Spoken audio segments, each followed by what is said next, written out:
I'm Troy Langford. I'm Amanda Langford, and this is the story of Zachary's new heart.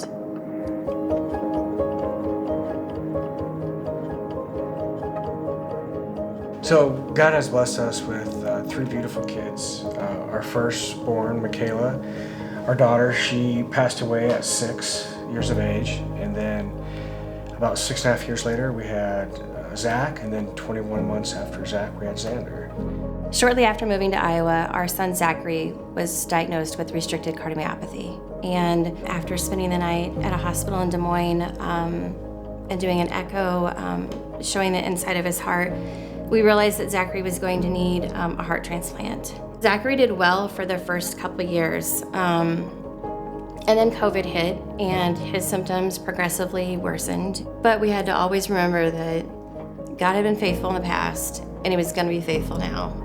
So we reached out to Kansas City, where we're from, and the hospital that we were comfortable with and that I came from. We had gone down for a clinic visit in December, and Troy went with us, Xander went with us, and we had been in clinic all day long. And actually, Troy kind of teased with the team that day that, wouldn't it be kind of neat if Zach got a heart while we were here? And we went home, went back to my parents' house, had Christmas, opened up presents, and the kids played. We had been up late that night and we're talking about, when we were gonna be leaving and that sort of thing. So they called at 1 o'clock in the morning and said, we have a heart for Zach. And so it was just neat that we were already in Kansas City and the Lord had worked it out that, we didn't have to worry about that aspect of it. He went to surgery at 8 p.m., finished surgery at 6 a.m. the next morning, and he did miraculously well. The Lord had worked it out that the difficulty that we went through with Michaela and losing her, God was already preparing the individuals that was going to be able to help us with Zach getting his heart through Michaela's. I think one of the great things was in the midst of this trial, waiting for Zach's heart, I had the privilege to baptize both our kids, both boys.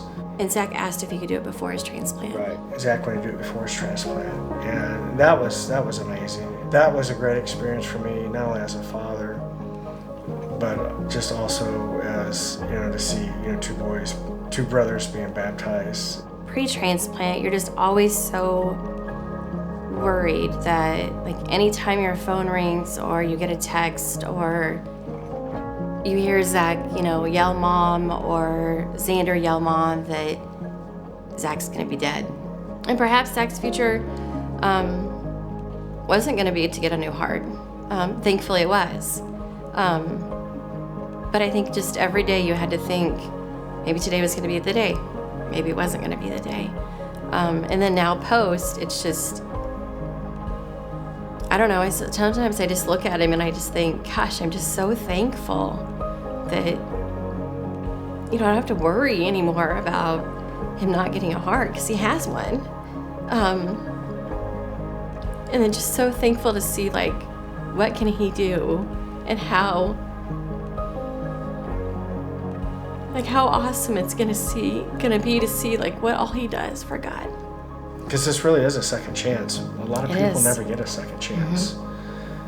And it's just another miracle that he's gotten that second chance. Yeah, on any given day, he'll be out at the park or riding his bike or climbing a tree or running around with the neighbors and his brother. And definitely can see God's faithfulness in our family through Michaela, through Zach, and through Zach's new heart.